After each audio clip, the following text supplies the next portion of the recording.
خلا د مشکو د عنبر نه زیاته خوشبودار وا د مشکو د عنبر نه زیاته خوشبودار وا. حضرت انس فرمای ما لس کاله د نبی علیہ السلام خدمت کړې ده، سو لس کاله، لیکن د نبی علیہ السلام د جسم اطهر نه د جسم مبارک نه به خوشبو تطلا نو مشکو عنبر داغي په مخ کې سدي، مشکو عنبر داغي په مخ کې سدي، دا سه خوشبودار جسم. حضرت جابر فرمای د سحر مون می د نبی علیہ السلام سره وکړو او نبی علیہ السلام د مانځه نه وروسته خپل کور طرف ته روان شو، زور پسې روان شو. ما په لاره کې یو څو بچي نبی علیہ السلام سره میلاو شو او نبی علیہ السلام به هر بچي سره پیار کاو، په دې رخسار به ورله لاس خو وی زما په دې مخ هم د لاس کې خو نو داسې ښکلی یخ لاس او داسې خوشبودار، داسې خوشبو پکې وه چې ما وی چې د عطر د دکان نه چېرته خوشبو راغستې په دې لا دا لاس دونه خوشبودار. نبی علیہ السلام بچی چا سره سلام وکړو، دغه صحابي د لاس نه به ټوله ورځ خوشبو تله، د کوم بچي په سر به لاس راکاږو هغه بچي د سر د یختونه به خوشبو تله. حضرت جابر فرمایي چې موږ به نبی علیہ السلام کتو چې په کوم طرف تللی نو موږ ته به د خوشبو نه پته لګېده، د نبی علیہ السلام د خوشبو نه په کومه لار چې به تللی نو هغه لار به خوشبوداره وه، موږ ته به پته ولګي چې نبی علیہ السلام په دې. انس رضی الله عنه والده ام سلیم نبی علیہ السلام به کله ناکله هلته تلو قیلولې دپاره، نو هغې به له د چمړه غوړوله سرمن، نبی علیہ السلام باندې به خولې ډېرې راتلې نو ام سلیم به د سرمن غوړوله، نو په هغه سرمن به چې خولې را جمع شوي نو نبی ام سلیم به بیا په بوتل کې جمع کولې. نو یو پیرت نبی علیہ السلام تپوس وکړو ام سلیم دا ته څه کوې؟ یا رسول الله ستا دا خوله مبارکه خو داسې خوشبوداره ده که نه، دا خو موږ د عطر په ځای استعمالو، د خوشبو په ځای استعمالو، موږ دا موږ د خوشبو د عطر په ځای استعمالو. شیخ عبدالحق محدث دهلوي رحمه الله خپل یو کتاب مدارج النبوه کې دا لیکلی چې دا ګلاب دا ګل دی که نه، دا ګلاب د نبی علیہ السلام د خولې نه پیدا شوی دی، نبی علیہ السلام د خولې هغه قطره په ځمکه تېر شوي ده، د هغې نه ګلاب جوړ شوی دی. نبی علیہ السلام باوجود د دې نه تاسو ته ما د دومره روایاتو به جسم اطهر ټول خوشبو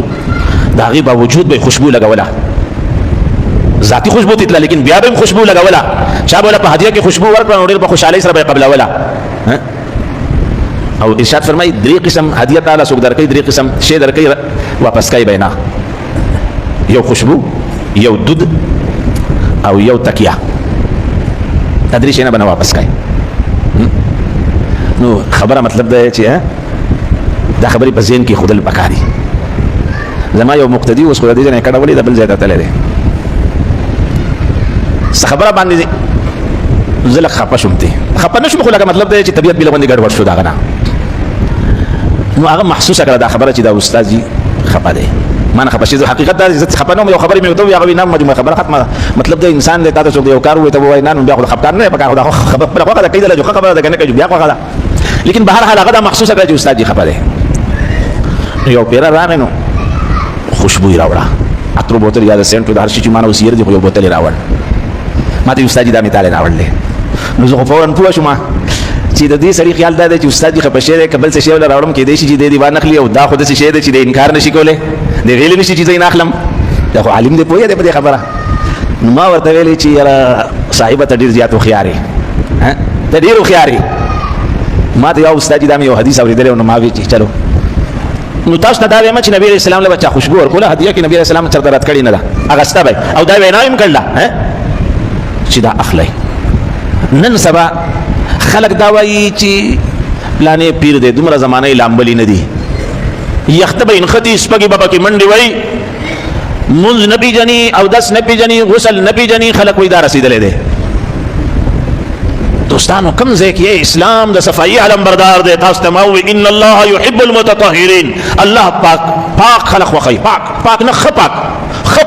مبالغې صيغه دی، متطهرین ښه پاکي والا. نبی علیہ السلام ارشاد فرمایا الطهور نصف الایمان، موږ تاسو چې خیرن پیرن وګورو موږ وایو دا ولی دی، دا رسېدلی دی، او چې بربنډي نو بیا خو یو دم رسېدلی دی، ادا ننګه ادا ولی، پورا ننګه پورا ولی. دوستانو اسلام موږ تاسو ته دا نه وایي چې ګنده اوسېږئ، اسلام دا وایي صفایي اختیار کړئ، خپلې کپړې، خپل کور، خپله محله، خپله ګلۍ، د دې صفایي کوئ. د دې صفائی کوي، صفائی ساتي، کور د صفائی خیال ساتي. کوم کور کې چې ګندګي وي هغه د شیطانانو مسکن وي، کوم کور کې چې صفائی ستراوي هغه کې فرشتي راځي. ګنده ځینو ته شیطانان ځي. موږ تاسو له دا پکار دي چې موږ تاسو کورونه، زموږ تاسو بدنونه، زموږ تاسو کپړې، زموږ تاسو غلې، زموږ تاسو محله صاف سوتره وي، صاف سوتره. دا د خو خلکو علامت ده. او موږ تاسو پہچان پدې ده چې څوک را دن شي مسان ته چې وګوري دا ګندګي په هر ځای کې، دا ډیرانونه په هر ځای کې، دا بدبوګانې په کوی چې یردن د پښتانه پاتې کیږي. دا د پښتنو علاقه ده.